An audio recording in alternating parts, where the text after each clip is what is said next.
Hello and welcome to Two for You. We are thrilled to have Lindsey Godwin with us today, who is the director of the Center for Appreciative Inquiry at Champlain College.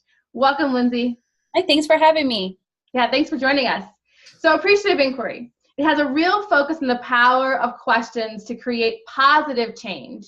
Can you share why questions are so important for leaders to pay attention to? Yeah, I think that questions are at the heart of everything we do in leadership and change, because questions really focus our attention to pay attention to certain things and to ignore other things. We're programmed to answer questions. And so the different types of questions that we ask, it's telling us what data to pay attention to, what data to ignore, what people to engage, what people to not engage to answer a question. And so much so that we have a principle in appreciative inquiry called the simultaneity principle, the idea that questions and change are not separate moments, they're the same moment.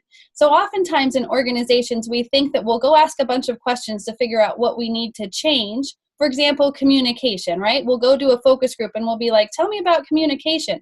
But the idea is that change is starting with that very first question that we ask them. Tell me about communication. You're focusing everybody on communication. And if you don't frame it in an appreciative way, you're probably only going to hear about what's wrong. It's so true. And I really like your comments there. The whole idea that change and inquiry are simultaneous, that's new to me. And I really like that.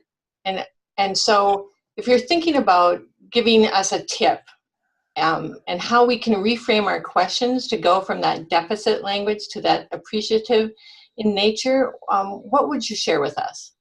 Yeah, I think you can flip any question into an appreciative question if you really focus on asking what you want more of versus what you want less of.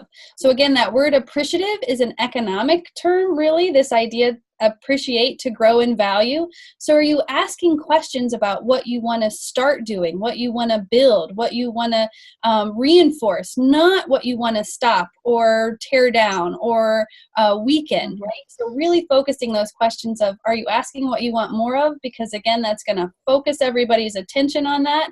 And that's what you're going to end up moving the organization towards. So ask those questions about what you want more of, not less of. Thank you, Lindsey, for your time and your insights. And for those of you listening, how bold are your questions? What can you do to ask questions that spark others and create positive change as you live and lead with intention?